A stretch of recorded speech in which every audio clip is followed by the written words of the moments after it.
कर ले भजन हरि का, बंदे कर ले भजन हरि का, फिर पाछे पछतावेगा।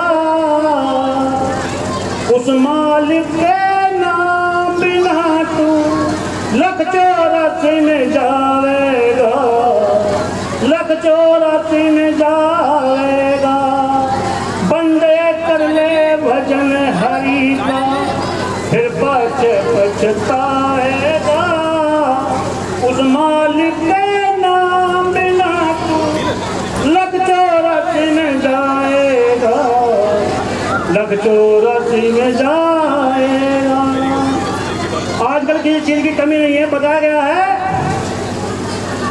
कि धन का न चुम्मा तेरे लेने में बिल्डिंग भारी, घर में टीवी बाज रहा, हवा कूलर में से आ रही, हवा कूलर में से आ रही।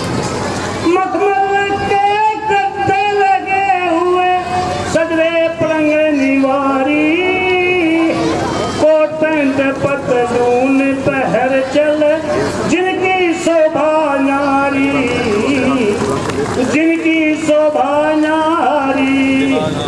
जब बन गया कुत्ता फिर है गनंगत में कौन पैंट सिलवावेगा। एक एक टुकड़े के बदले में कमर में डंडे खाएगा, कमर में डंडे खाएगा। बंदे कर ले भजन हरि का, फिर पाछे पछतावेगा। उस मालिक के नाम बिना तू लख 84 में जावेगा, लख 84 में जावेगा। गुमान करते हैं, किसी काया का गुमान, किसी को माया का गुमान, किसी पद का गुमान। क्या दिया है इस बात में कि पद का करे गुमान रे भाई, बैठ दिखलावे सोटे का, अच्छे काम नहीं करवा तू, साथ बना रहा खोटे का, साथ बना रहा खोटे का। चलते चलता फिरना रे टूट जा, भारी वजन भरोटे का। अगले जन्म में पशु बनेगा, शरीर मिलेगा झोटे का, शरीर मिलेगा झोटे का। ना थोड़े भूखी में जोड़ तू पाप के बोझे ढोएगा। पड़े धूप तेरी कमर पे पहना, याद भजन तुझे आएगा, याद भजन तुझे आएगा। पंडे कर ले भजन हरि का, फिर पाछे पछतावेगा। उस मालिक के नाम बिना तू लख 84 में जाएगा, लख 84 में जाएगा। पढ़ाई के बारे में बताया कि पढ़ के वेद शास्त्र भाई, ज्ञान में चकना चूर रहे। ज्ञान उसी को कहते हैं जो सेवा में भरपूर रहे, सेवा में भरपूर रहे। संताया गए शीश झुकाना, मन में तेरे जरूर रहे। लोक लिहाज से भी डरता है, सत्संग से बड़ी दूर रहे, सत्संग से बड़ी दूर रहे। जब बन गया बंदर पकड़ मदारी, तुझे सरे बाजार नचावेगा। एक एक टुकड़े के बदले में कमर में संती खावेगा, कमर में संती खावेगा। बंदे कर ले साथ समझाते हैं, श्वास श्वास सिमरन करने की विधि वे ठीक बताते हैं, विधि वे ठीक बताते हैं। गाँव गाँव से पंकजों को समझाते हैं, कहे सतनाम जी मान जन्म, बार नहीं आएगा, बार नहीं आएगा। बंदे कर ले भजन हरि का, फिर पछताएगा।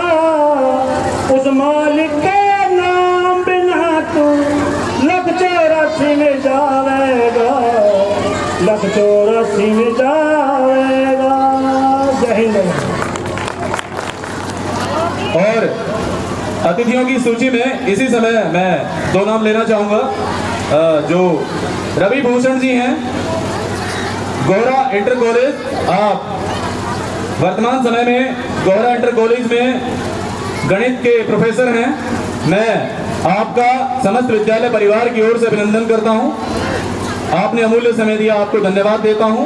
और श्री संस्कृत इंटर कॉलेज एतमादपुर मेरठ से वर्तमान समय में सेवानिवृत्त पूर्व अध्यापक श्रीमान गोपाल जी, मेरे परम पिता स्वरूप, आप विद्यालय में पधार चुके हैं। मैं चाहूंगा कि आपका भी तालियों के माध्यम से स्वागत किया जाए। मैं आपका भी अभिनंदन करता हूं, आपको भी धन्यवाद देता हूं। आप सभी के सम्मुख हैं, देख लें आप। बड़ा अच्छा महसूस होता है जब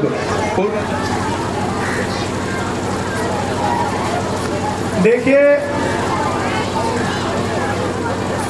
एक बार थोड़ी सी बात पुरानी है, मतलब थोड़ा सा बैकवर्ड एक गांव था।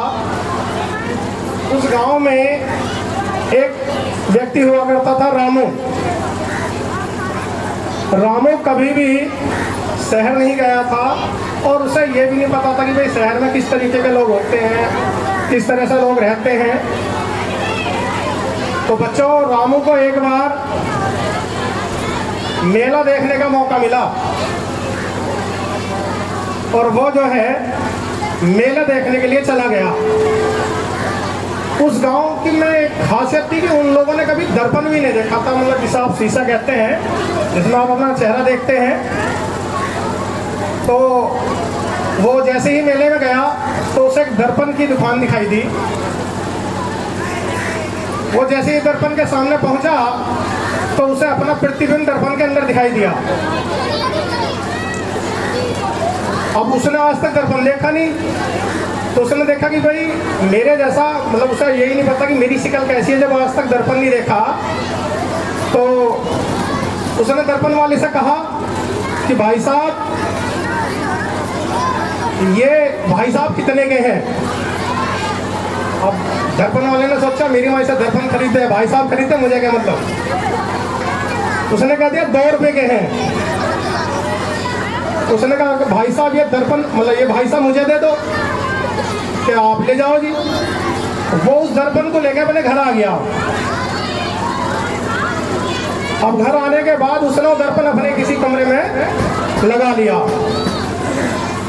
और उसे बेर कमरे में जावे और दर्पण में अपने आप को देखे और भाई साहब से बात करे। क्योंकि उसने पहली बार कभी दर्पण देखा नहीं था, इसलिए उसे नहीं पता कि दर्पण के अंदर, वो सोच रहा था कि कोई व्यक्ति है। अब हो गया, उसने कह लिया भी तेने हमारे घर में लड़ाई कर दी। तो उसने जैसे वो दर्पण उसने देखा तो दर्पण हाथ से गिर के नीचे गिर गया और दर्पण के बच्चों बहुत सारे टुकड़े हो गए। सबने एक एक टुकड़ा ले लिया और जिसके जैसा टुकड़ा हाथ में आया उसे अपना ही दर्पण दिखाई दिया। तो आप इस बात को थोड़ा समझिए। मैं कहना इस बात से ये चाहता हूँ कि जैसा आप देखेंगे वैसे ही सोचेंगे। यदि आप नेगेटिव सोचेंगे तो सारी बात नेगेटिव दिखाई देंगी, यदि आप पॉजिटिव सोचेंगे तो सारी बात पॉजिटिव दिखाई देंगी। आने वाले समय में हो सकता है कि बहुत सारे बच्चे यहाँ पे ऐसे बैठे हों जिनकी परीक्षा है, तो वो बच्चे जितना भी मतलब अब उन्होंने याद कर रखा है, जो कुछ भी उन्होंने पढ़ रखा है, उसे बार बार रिवाइज करें और अपनी परीक्षा को बहुत अच्छे उससे दे।